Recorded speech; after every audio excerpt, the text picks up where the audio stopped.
Good morning class. I welcome you all to 20th of August morning class. इस class में daily हम एक means का answer writing practice करते हैं। तो चलिए आज का जो क्वेश्चन है स्पेशल वो मैं आपके लिए बताती हूँ। So it's paper 1 right. Paper 1 का आज हम डिस्कस करने वाले हैं question news paper. So question कुछ इस तरह से होगा। Critically evaluate the success of self-respect movement. Also, write its key objectives. Right? तो हमें जो सेल्फ रेस्पेक्ट मूवमेंट जो साउथ इंडिया में शुरू हुआ था कास्टिज्म से रिलेटेड उससे उसको लेके हमें क्रिटिकली इवेल्युएट करना है उसकी सक्सेस को और इसका जो ऑब्जेक्टिव्स थे इस मूवमेंट के वो लिखने हैं। So what should be the right approach for this question? Introduce the answer by giving the nature, purpose और significance of the movement. क्या था ये आपको पहले completely पता होना चाहिए, ठीक है। Then give the brief objective of the movement. आपको इसका objective देना है। Give the achievement of the movement along with criticism. Conclude the answer by giving its relevance in today's society. आज की society में इसका क्या relevance होगा ये हमको बताना है। Introduction would be like self-respect movement was a dynamic social movement aimed at destroying the contemporary Hindu social order in its totality and creating a new rational society without caste, religion and God. ये south India में self respect movement start हुआ था कि आप अपना self का respect कीजिए बजाय आप किसी भगवान को मानते हैं, किसी कास्ट को मानते हैं, किसी पर्टिकुलर रिलीजन से बिलोंग करते हैं, राइट। सो ये कंटेम्प्रेरी हिंदू सोसाइटी की आपको पता है बहुत बड़ी प्रॉब्लम है कि ये सब जो हमारी जो सोसाइटी से रिलेटेड प्रॉब्लम है ये आजकल बहुत प्रिवलेंट है और पहले से एंशियंट टाइम से ही प्रिवलेंट होती आ रही है। Next is self respect movement was started by V Ramaswamy Naicker. ये बहुत इंपॉर्टेंट पर्सनैलिटी, आप इनके बारे में वैसे भी नोट्स बनाएंगे।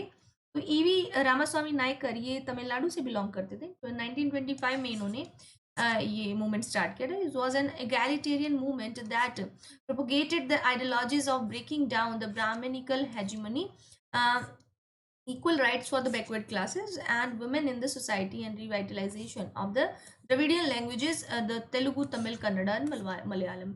देन हमारा क्या हुआ था, ये सेल्फ रिस्पेक्ट जो मूवमेंट है वी रामास्वामी नायकर जी ने ये स्टार्ट किया था 1925 में। तो तब ये जो ब्राह्मणिकल हेजिमनी है उस समय की, मतलब ब्राह्मणिकल जो कास्ट है, जो अपर कास्ट है, उन्हीं का ही सबसे ज़्यादा प्रभाव रहेगा सोसाइटी में, तो ये इन्होंने डिनाई किया है। बैकवर्ड क्लासेस के राइट्स की बात की है और जो लैंग्वेजेस हैं साउथ इंडिया में उनकी प्रोटेक्शन के लिए बात की है। तो इसका की ऑब्जेक्टिव क्या होगा हम ये भी बताएंगे। The key objective of the self respect movement have been outlined and stated in two pamphlets, Namathu Kurikkal and तिरवितक्कलक्का देन लितयम which has been the given follow. मतलब इसके जो ऑब्जेक्टिव है हम ये बताएंगे। इसको ये बोला गया है नेटिव लैंग्वेज में, तमिलियन में नमाथु कुरिकल एंड तवियतक्कलक्का देन लिथियम। और the movement aims to do away with such social structure of the society where one class of the people claim to be superior to others and some men claim to be of higher birth than others। मतलब कोई by birth से, कोई भी इंसान अगर by birth पैदा हुआ upper caste में देन लोअर कास्ट में, उनको अपर कास्ट है तो उनको लगता है कि सब दुनिया में सब चीज़ें ही हमारी हैं, हम सुपीरियर हैं हर चीज़ में। देन और जो लोअर कास्ट उनको ये बार बार बताया जाता है कि you are junior than us, okay आप हमसे कम हैं, आप हमसे हमेशा कम रहेंगे, आप कभी बाय बर्थ अगर आपका अपर कास्ट हो गए तो ही आप अपर कास्ट हो सकते हैं, राइट। सो ये गलत है, right. So it aims to work for getting equal opportunities for all people irrespective of their communities. It will strive to secure equal status for women along with men in life and according to law। ये जो movement था इस movement ने सबको equal opportunity, equal status की बात की है, चाहे मेन हो, वुमेन हो, अमीर हो या गरीब हो। All people should be given equal opportunities for the growth and development. सबको बराबर हक मिलना चाहिए आगे बढ़ने का।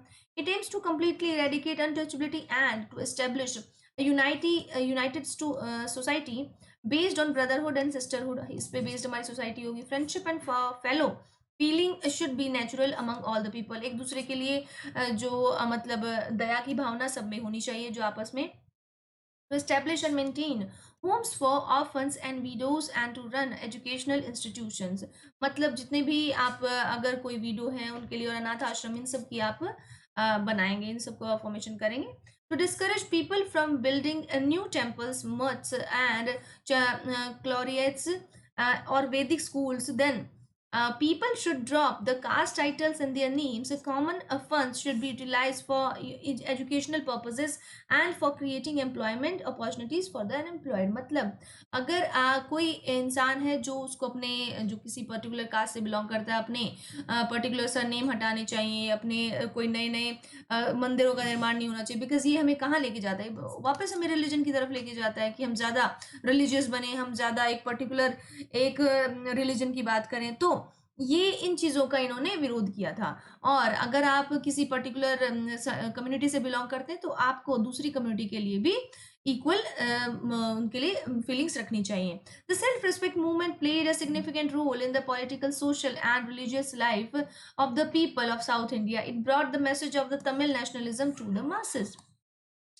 जो सेल्फ रिस्पेक्ट मूवमेंट है वो उसने पॉलिटिकल, सोशल और रिलीजियस लाइफ में साउथ इंडिया की बहुत बड़ा रोल प्ले किया है। और इन्होंने जो तमिल नेशनलिज्म में बहुत बड़ा पार्ट प्ले किया है, जो वहाँ की मासेस है उनको लेके, मतलब वहाँ के जितने भी प्रॉब्लम्स थी ना, सोशल हो गई, पॉलिटिकल, रिलीजियस, वो सब प्रॉब्लम्स इस मूवमेंट में एक अकेले आ गए थे, जो 1925 में रामास्वामी नाइक करने शुरू की थी। Though the monopoly of power and influence of enjoyed by Brahmins was slowly lost due to the EVR's unceasing propaganda against orthodoxy, it filled with the sense of self-respect and above all the self-confidence to fight against social injustice perpetrated by the Brahmins of the day. मतलब जो EV Swami ji थे, उन्होंने क्या किया कि ये जो Brahmins का जो सुपीरियरिटी थी ना, उसको चैलेंज किया था इन्होंने, तो उनकी मोनोपोली और पावर को इन्होंने चैलेंज किया था और सेल्फ रिस्पेक्ट का मूवमेंट ये स्टार्ट किया था।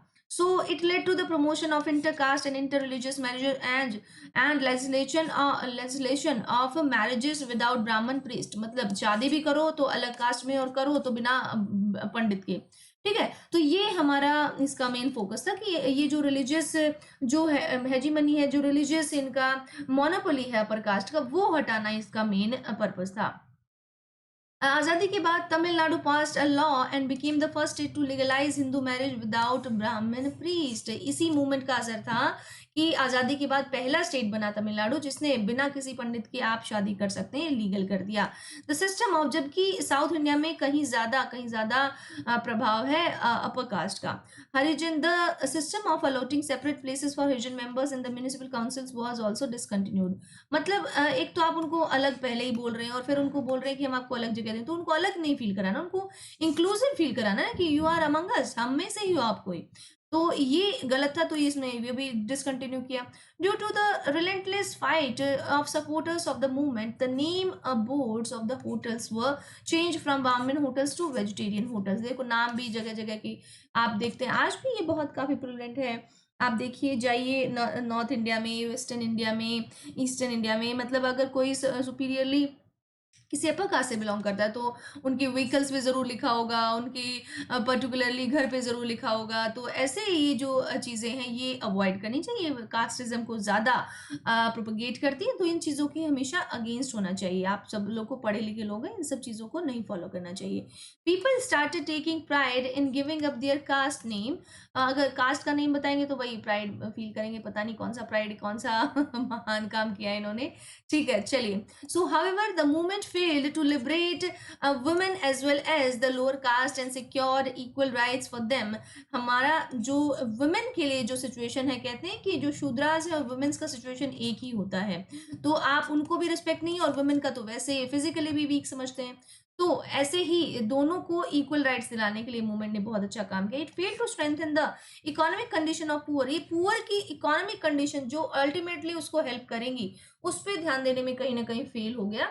Letter on, since the poor and depressed classes, since the movement was limited to Tamil Nadu, it had very limited influence. Okay, तो ये तमिलनाडु तक ही सीमित था, जबकि ये प्रॉब्लम तो पूरे इंडिया में है, वही साउथ इंडिया में भी और भी स्टेट थे, तो वहां तक ये नहीं फैल पाया। ये इसका थोड़ा सा इसमें क्रिटिकली हम बात करेंगे इसके बारे में। कंक्लूजन हम क्या लिख देंगे? The self respect movement asked many question, इन्होंने बहुत सारे क्वेश्चन आए इससे निकल के। Is political freedom true freedom? क्या मतलब पॉलिटिकली हम फ्री हो गए अंग्रेजों से, क्या वो ट्रू फ्रीडम था हमारा? Will it lead to an equal society? क्या इसका मतलब ये होगा कि हम इक्वल हैं? Will it allow for the women to treated with dignity? क्या वुमेन के लिए सेफ्टी और डिग्निटी के साथ रहना अलाउ हो गया क्या सिर्फ देश आजाद होने से? The sad truth is that we do not have the answers to these questions even today. आज तक हमारे पास कोई आंसर नहीं है। आज तक आप किसी लोअर कास्ट को समझ लीजिए, उसको कितने भी काबिल हो जाएँ, उनको नहीं समझा जाता है कि वो इक्वल हैं।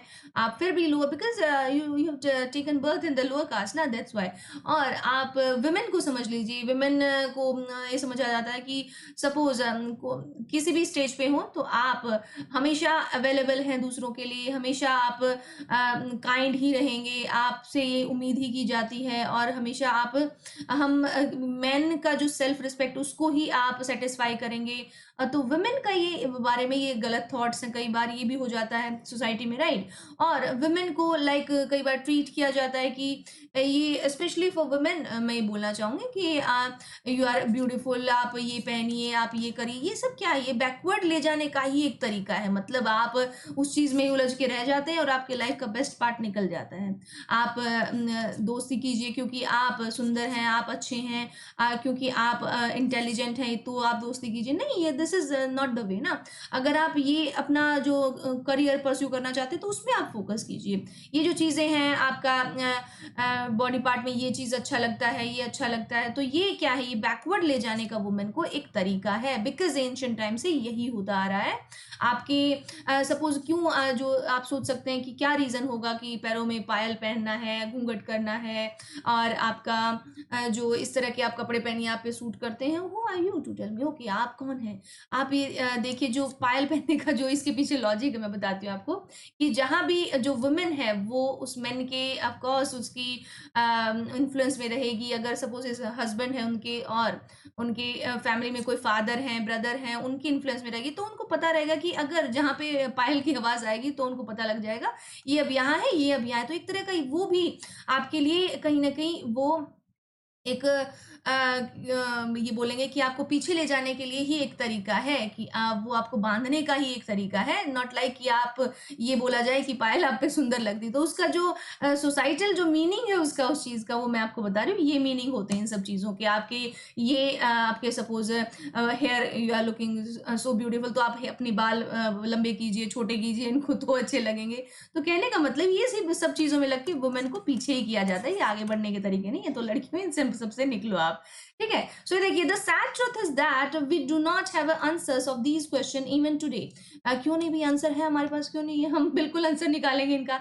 It is now the responsibility of the educated and enlightened youth of the nation to take responsibility and to eradicate social evils and fulfill the ideals of self respect movement। तो आज का जो youth है, जो आज का youth है, जो एजुकेटेड यूथ है, वो ही, उनके पास ही ये पावर है कि ये सब जो पुरानी जितनी भी इल ट्रीटमेंट्स हैं, इल्यूजन्स हैं, वो उन सब से बाहर निकले और आने वाली सोसाइटी को भी रास्ता दिखाए। तो एजुकेशन इज द की, यही एक रास्ता है जी। ये सब कास्ट है, ये सब क्रीड है, ये पर्टिकुलर कम्युनिटी है, ये पर्टिकुलर रिलीजन है, ये पर्टिकुलर जो कम्युनलिज्म है, इस जगह से है, उस जगह से है, तो ये सब पुरानी बातें हैं। इतना इनको आगे नहीं लेके जाना चाहिए। एज एजुकेटेड यूथ आपका भी रिस्पॉन्सिबिलिटी बनता है कि आप एक नया अपनी सोसाइटी को रास्ता दिखाएं, एक नया अपनी सोसाइटी के लिए एक नया देश बनाएं, ठीक है? और ये अभी अभी जो हमारा इंडिपेंडेंस डे गया है, हर बार सेलिब्रेट करने से, विश करने से कुछ नहीं होता है। सबसे अच्छा इंडिपेंडेंस डे तब होगा जब आप अपने आप में खुद परिवर्तन करेंगे, तो दुनिया अपने आप बदल जाएगी, ठीक है? तो चलिए देखते हैं। This is all about me, और आप मेरे चैनल को सब्सक्राइब कर सकते हैं। यहाँ पे मॉर्निंग में 10 AM चाहे जो हो जाए, मैं ज़रूर वीडियो लेके आती हूँ। So this is all about today. Thank you so much, और ज्वाइन मी। आप कल का जो इवनिंग में जो हमारा टेक्निकल एरर हो गया था अनअकैडमी पे, तो आप ऐसे कर सकते हैं, वहाँ से क्लास तो डाउनलोड हो जाएगा, पीडीएफ आपको वहाँ से मिल जाएगा। तो प्लीज़ डाउनलोड द पीडीएफ और उसको पढ़िएगा और क्वेश्चन करने का कोशिश कीजिए। Okay, so this is all about today. Thank you so much.